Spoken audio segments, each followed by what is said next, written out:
is a collaboration between the Career Development Center and the Communication and Media Studies Department. My name is Natasha Genti, and I'm a counseling graduate student here at the Career Development Center. And throughout the day, we invited alumni to join us for conversations about careers in order to give you insight into different career paths, industries, and to get advice on how to enter and thrive in those fields. So the session will be recorded again, and our guest today is Emily Smedly. Please, everyone, let's welcome Emily. Hey everyone, there's a lot of you out there in the Zoom room. I'm happy you're all here. Thanks for coming. Yes, some people are waving as well in the chat, Emily.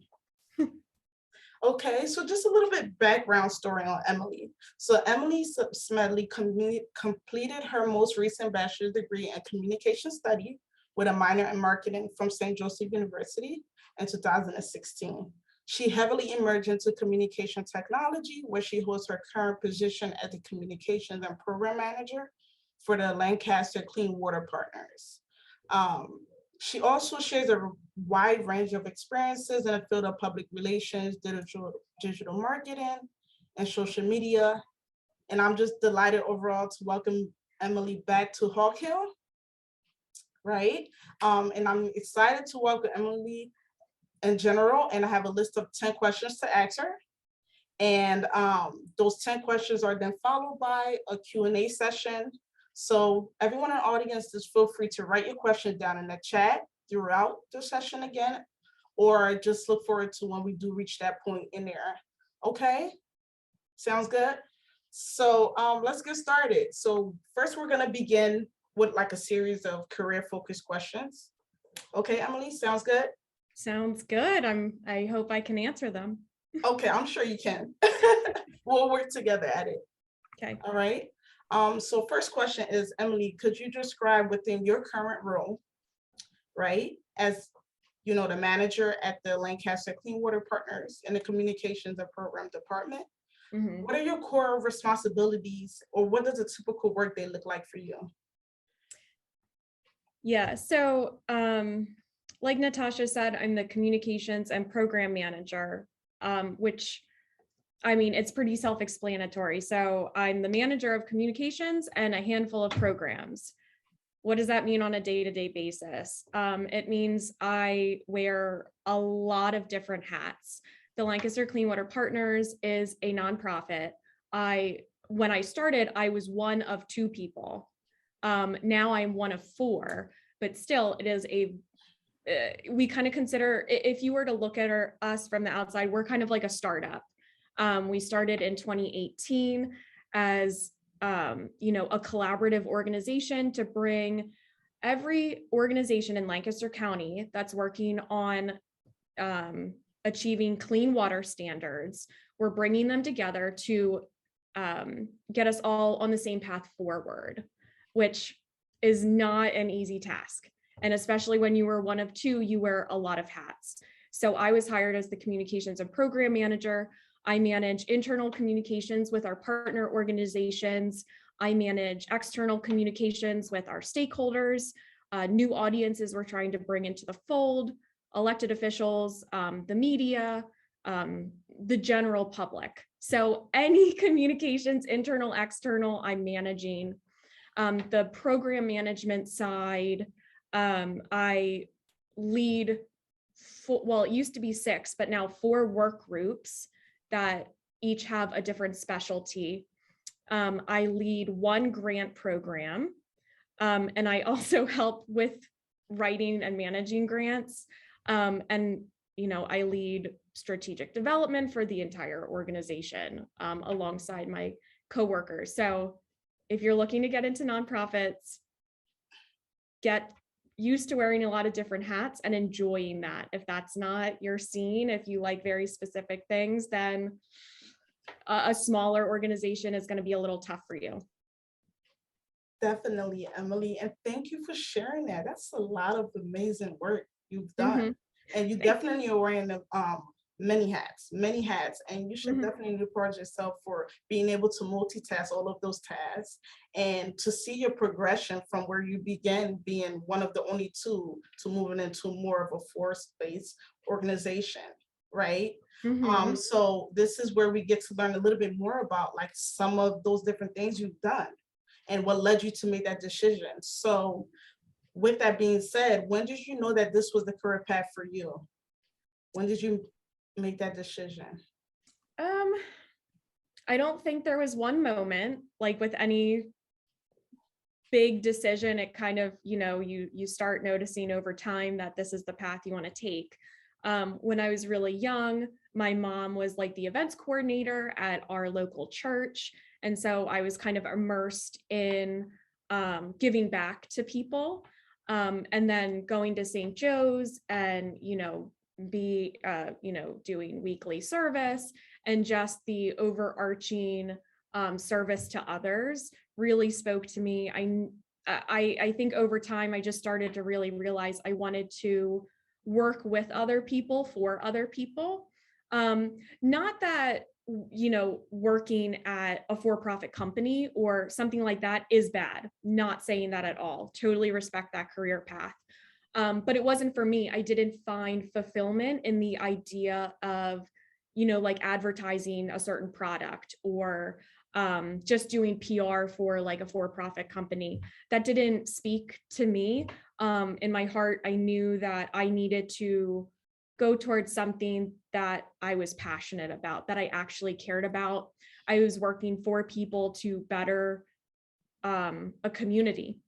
But I I actually wanted to start in psychology or be a journalist. Um, and over time, I think someone told me the amount of schooling you have to go through for psychology. And I was like, no, I'm not into that. I think I just want to do 4 years and then go out into the working world.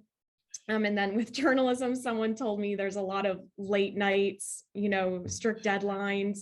And, you know, I'm I'm a grandma. I'm in bed by like 9 o'clock. That was not for me.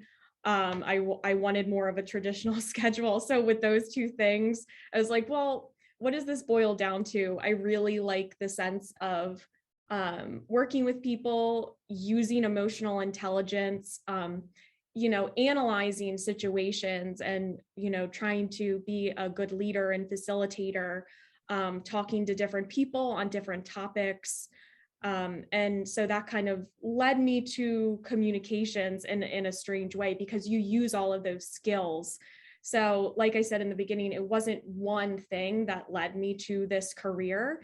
It was just slowly over time, really realizing what I liked and what I didn't like, what made my heart feel full, or like you guys say, kind of what like ignites your heart, what sets you on fire.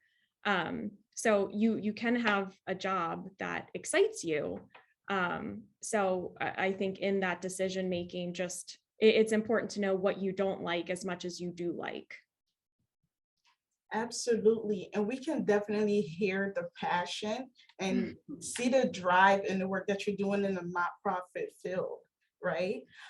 So since we can tell how interested you are in it and how much you have developed yourself over time and have grown in the nonprofit sphere of things, how do or what advice would you give a student or anyone that wants to work in a nonprofit field? Like, how would you recommend that they balance all of those tasks? Hmm. Well, I think and you can start now in your schoolwork, just how do you learn those balancing techniques early? Because then when you put it into, being able to balance a lot of things, even if you're not at a nonprofit, in any job is a really important quality. And it doesn't have to be difficult. It's just finding a method that works for you to keep organized. I write lists, and that's how I stay organized. I like calendars. I try to plan out my week, like Monday morning. And so, and like breaking things down for me into different categories. So like, this is a communications task. This is a program management task. This is kind of miscellaneous.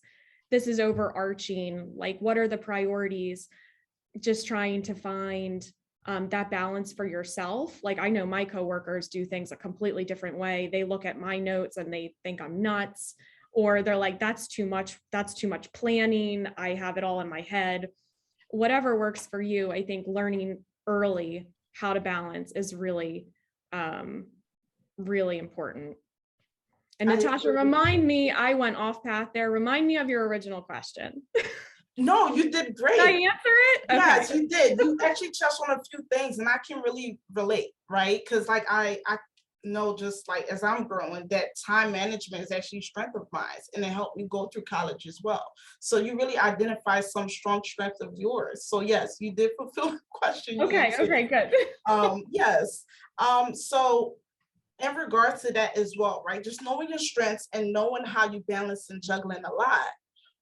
Out of everything that you're handling, can you select maybe one thing that you find the most engaging in the midst of everything? Or what would you change in the midst of everything that you do? Mm-hmm. I think one thing in working with a nonprofit that I know a lot of, just working in this space for a while, is something that you'll move, like if you're working for a smaller nonprofit, people are always going to be talking about capacity. And what that means is not so much people's abilities, but people's time to do the work that they want to get done, that they know is going to better their communities. And how to live out their mission, vision, and values. So I think, not that I want to change it, and it's not like it's a warning to you all, but it is something that comes up a lot. And you could hear it in for-profit spaces as well, but it's different because it's very easy to bring on new staff in a for-profit space. In a nonprofit space, you're kind of looking at what's a priority and what needs to get done, what else is extras. That's one thing that, is really dependent on the culture of the organization you're looking at. And I think that's my one, not thing to change exactly, but just one thing to look out for is the culture of your organization, and asking those questions. Do people work on the weekend? Do people work when they're on vacation? Do people feel burnt out? That's one thing that I see a lot with people in nonprofit spaces, because they're so passionate, they throw themselves into it. So make sure you have that work-life balance. Ask that early in an interview, how people balance it. Do people work on the weekends? Do people work after hours? Or is it the expectation that you would do that? Asking those questions early is really important. And I guess for any organization, and I think the world's kind of going in this direction, but developing that culture of a company, it is really important. One place I worked, we had a conversation about culture of the company, and someone wanted to post something fun on social media, and they're like, well, fun isn't professional, and we're professional, so you can't post that. And so it's just like, well, maybe, let's develop that culture a little bit more. Like, what's the balance of fun and professional? And it's really nice to see an organization that, has their foot forward in developing the company culture or the organizational culture. Yeah, and Emily, you shared a lot of valuable insight on like why it's important to have a series of questions about like anything related to work, about how I can integrate myself, my skills, abilities into work, and kind of how that can be reciprocated and make me the best professional in the work setting, right? And you identify like what that means and understanding the culture of the workplace. So when you entered your current work position, right? Mm-hmm. What would you say was the most surprising of it all? Like walked in there, had maybe an understanding of work will be this way, but it ended up maybe being something different. Anything that stood out to you unexpectedly? Not really. In my current role, I went in for 2 interviews. My first one was just general questions, understanding my experience, asking certain questions about how would I react in this situation? How would I react in that situation? And I even looking back, my perception of people in the room was very different from my first interview to my second interview. So going into the first one, not that people were rude in any way or unfriendly, but I think people put on that this facade in your first interview, like to be more serious and everything, not letting on too much. But then in my second interview, it was far more personable. We had exchanged emails at this point quite a few times. We talking on the phone just to verify a few things. I was asked to put together a presentation on a marketing plan for an event. And so just emailing a couple of other people in the space to ask questions about what had previously been done, felt more comfortable, had more rapport with people in the room. So if you go in there and, people feel a little stiff, try to shake that off. They're not that they're nervous, but they're having the same energy as you when you're going into an interview. So you can change that. You can lighten up the room a little bit. But don't go in there and be like, oh, I didn't really like the people that much, I don't want to work there. So don't judge a book by its cover. They might just be a little bit more serious because maybe they've had a ton of interviews that day and they're really tired, or it might be hard for them to sit in an interview because they know their email's blowing up. So just consider those things if you're going into an interview and people seem a little bit stiff. And another thing about interviewing that I didn't really realize with my first job out of college, but I kind of made that improvement to my interviewing skills in my current job, is just going in with a mindset that it's a two-way conversation. So, they're asking you a lot of questions, and that's the typical format we think of when we think of an interview. But it is your opportunity to ask them a lot of questions. And they'll say like, oh, do you have any questions? And there's like 5 minutes left. Yes, you have questions. Have questions prepared, hard questions. Go and look at their website, look at some, like, in my case, it was partner organizations, look into some of them, try to understand how the organization is set up, or, take a look at their mission and values and ask, how do you live this out? How does this relate to the culture and the values of the organization? You're not being rude for asking hard questions. And you can even ask like, well, what's your favorite part of the job? What's one of your favorite memories of working here? Because it's your opportunity to learn about the people you could potentially be working with, the organization or company you're going to work with.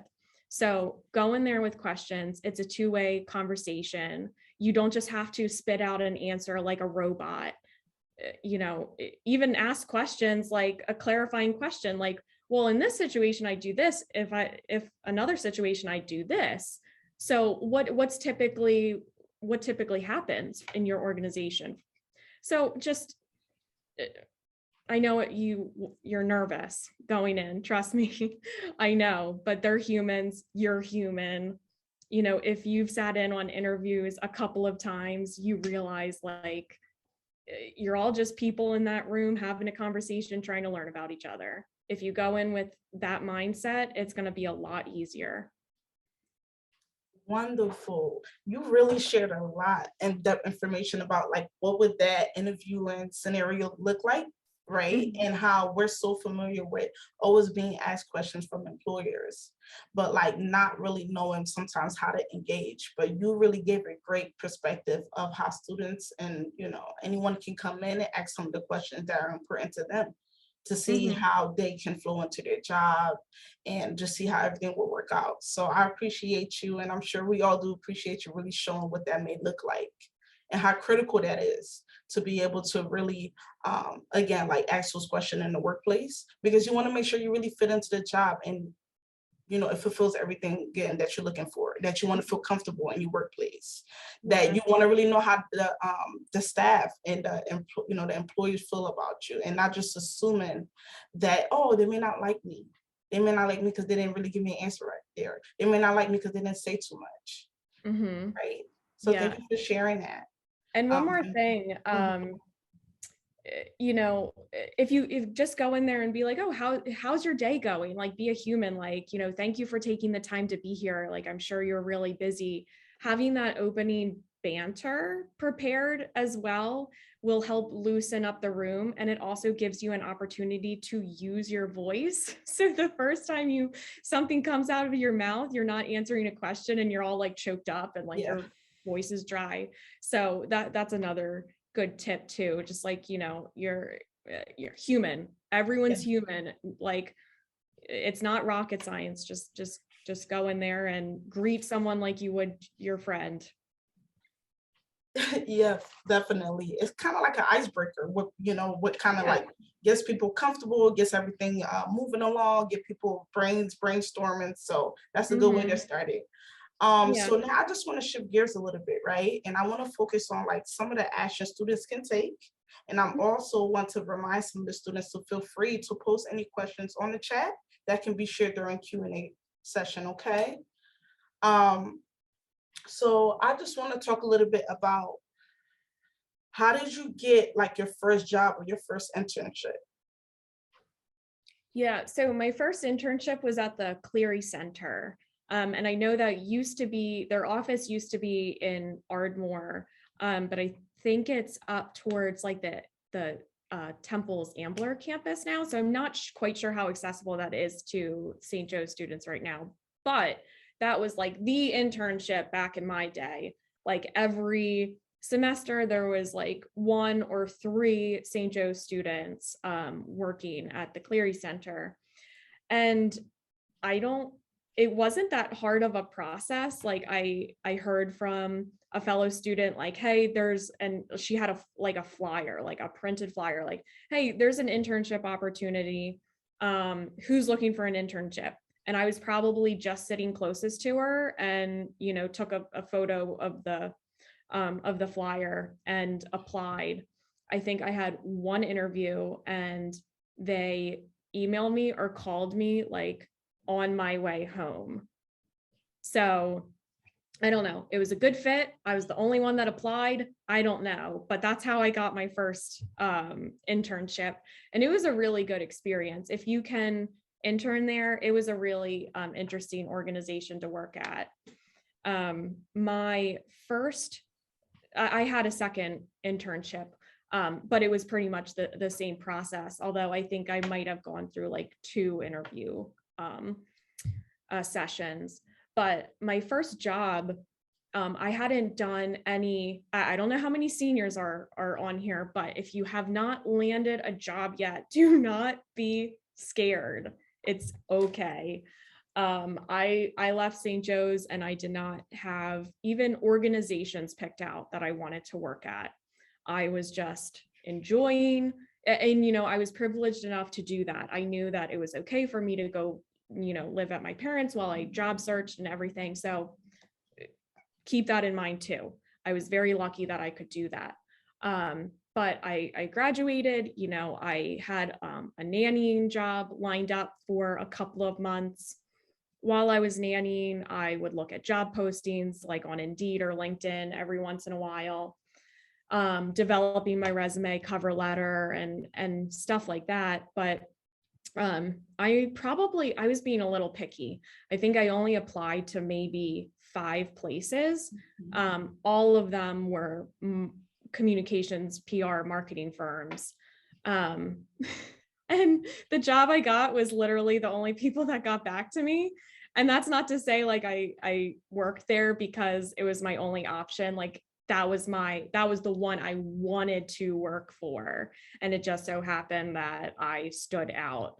But main takeaway, if you're a senior and you don't have your full-time job lined up yet, it's okay. I know a lot of people that did graduate with jobs and they left within a couple of months because they were miserable. So Yeah. So thanks for that huge takeaway. And we're just gonna keep it brief because I feel like you touched on it. But a student actually dropped a question in the chat that I feel like resonates with some of the stuff you talked about already and kind of touched on within this last question. But the question is, how did your service experiences at SJU prepare you for working in communications and nonprofit in general? hmm I was in weekly service, and I can't remember the name of um, the exact location, but we would go to a soup kitchen for the homeless and dish out food and stuff and talk to the people there. And it didn't have a huge influence, but it did, like, it, I knew it made me feel fulfilled doing that weekly service, providing a service to people like that. I really enjoyed the people I got to talk to. And I know sometimes that seems really uncomfortable, talking to people in a situation that is so vastly different than yours. But it does give you that experience, and it gives you a new lens. I thought that was valuable, and just knowing that I was able to put myself in seemingly uncomfortable situations and walk away and see how similar we are, see the humanity, understand how people got to experience this in their life. But also, I really, really liked my experience with the Beautiful Social Collaborative. And I don't know if anyone on this call is on there, but hello, I used to be in that. I used to be a fellow way back in the day, like when it was pretty new. But that experience really set in stone for me that I wanted to work with nonprofits. I wanted to use my communication skills for good, as you could say. I wanted to do it for something that aligned with my values.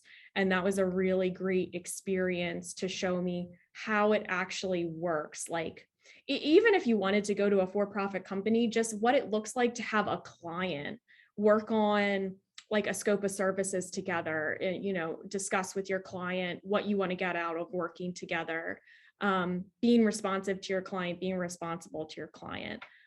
That was invaluable, and employers really liked it on my resume. I think that was mainly the thing that got me my first job. Look at that.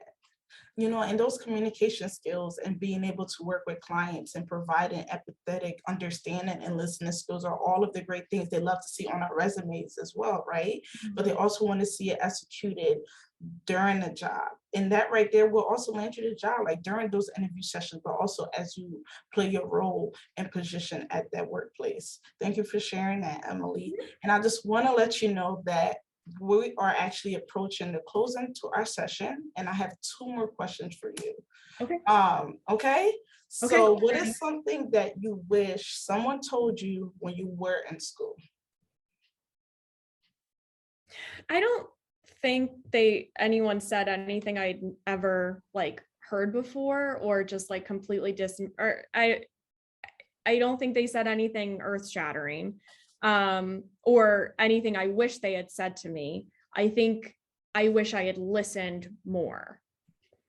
So being in college and being out of college, like a working person, having this kind of being here, like I told Natasha when I was invited to this, I remembered how long ago I graduated and I kind of felt old.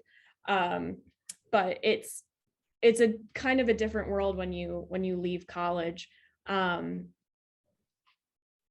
I wish I'd listened more when people told me that, like, oh, this work-life balance thing is really difficult, or like, you better start preparing, you're not going to be able to take a nap during the day. Like all of these things. But I wish I had listened more when people told me, have a life outside of work. When you're in college, you're focused completely on the future and building a career. And that's fantastic. Being career oriented is great. It is fantastic to have goals and things you want to accomplish for yourself. It's great to know in 5 years, this is where I hope to be with my career. But also think about in 5 years, this is what I want to personally have developed for myself. I want to be, a better sister. I want to own 2 dogs. I hope that, I'm happy and I have contact with my friends, or like, I go to the gym 5 days a week, or just small things. It's hard to think about anything but your career when you're in college. But take time to think about that. That's really valuable too. Have a life outside of your career.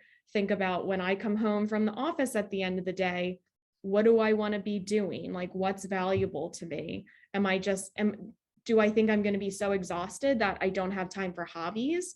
Or am I going to have a career in a field that allows me to have a life outside of work? I probably didn't listen to people when they told me that, or asked me like, what are your hobbies? I would have just been like, I don't have hobbies. I'm a student. That's like the one thing I'm doing.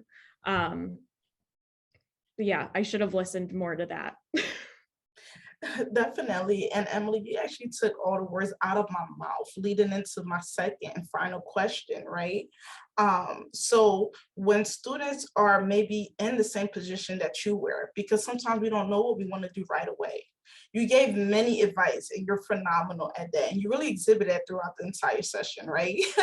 You. My last question was in regards to giving advice, right? Mhm. But I think it's great to focus on your last point about like, what would that mean if I didn't know what to do as a student after college? And I'm trying to figure out what I want to do. I know you partially mentioned like being patient, taking your time, really getting to know yourself, really getting to know those target organizations. But what is that final advice you would give to somebody to try to, again, find themselves, their identity, and being where they want to be long term?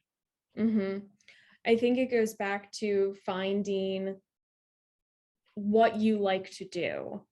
And I know we could all say like, I like hiking, or I like playing a sport. So what can you do that would also lead to making some kind of money? But also, what don't you like to do? That's important too. If you truly don't know, um, like, it's overwhelming to even get to the point where you're writing that list of, this is what I like, this is what I don't like. um Consider looking at internships. There's nothing shameful about being a graduate taking an internship, or taking some kind of like fellowship. Sometimes that's what they call it, when it's more of like an internship to full-time position when you're outside of school. But do that. I mean, just explore. It's okay to have, a side job, and maybe you're doing some consulting work, like of a couple of smaller organizations that you could help, so you freelance for a while. um Anything, just spend time. Who are you? What brings you joy? That kind of can still make you money. um and honestly, like, if you really don't know, try to take some like quizzes, like go to the career development center. I don't If you're in therapy, ask your therapist to ask you some questions and like facilitate that conversation. It's okay to ask for help.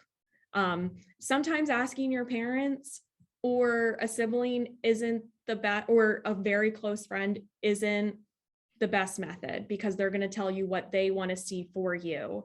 So maybe ask a professor that you just had a good rapport with, but they're kind of like outside of your life and they're not fully invested. They don't want to see a particular thing for you happen. They just want you to be like happy and successful. So I think that would be a good way to go if you're really just like standing still because you don't know which way to go. You don't know one step forward. That one step forward is just start talking to people that you're not texting every single day, every minute. Talk to new people, just explore a little bit. Great. And just thank you for sharing just the overall message of who are you and what will it take for me to find myself as a person, myself in the work setting, right? And I just want to actually pause there and now transition over to our Q&A portion. So this is a chance where students, if they have any questions, they can raise the raise your hand icon on the chat, and I'll just call out to anyone that wants to share. Okay.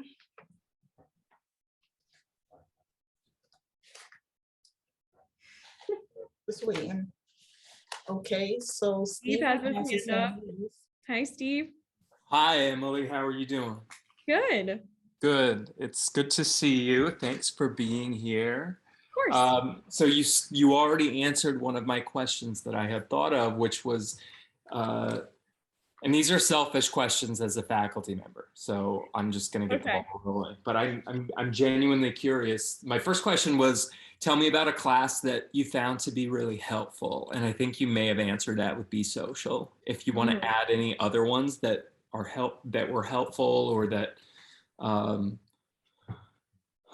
were more helpful than you thought, or not, or whatever. Then my follow-up to that is, what course or courses do you wish were taught? I get this all the time in my job. Like, I say sometimes to my colleagues, they did not teach us this in graduate school, right? Things that I kind of wish that I had known.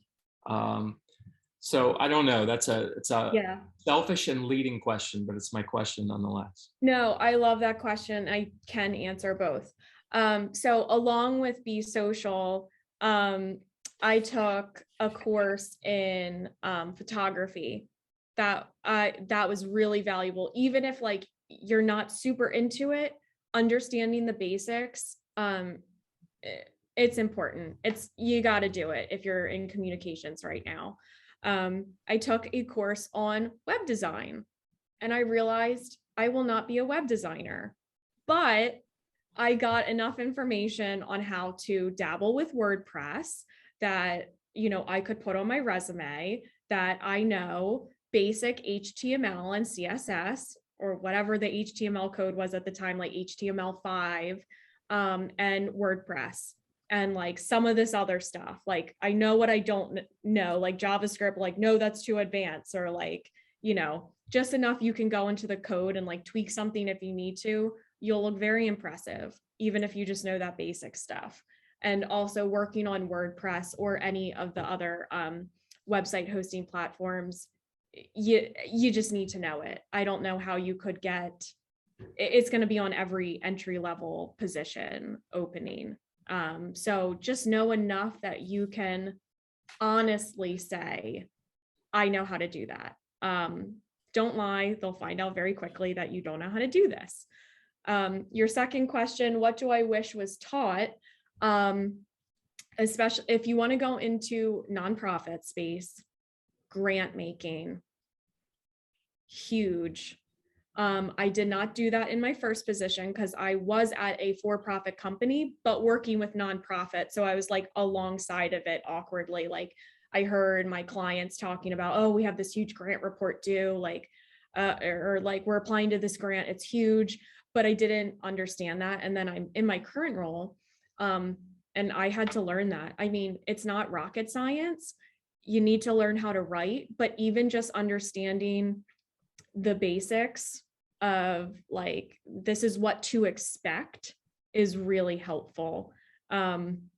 Understanding some of the challenges that go with grant making, like there's always match, and with that comes different match requirements. Like you can't match state grants with state grants, or federal funding with federal funding.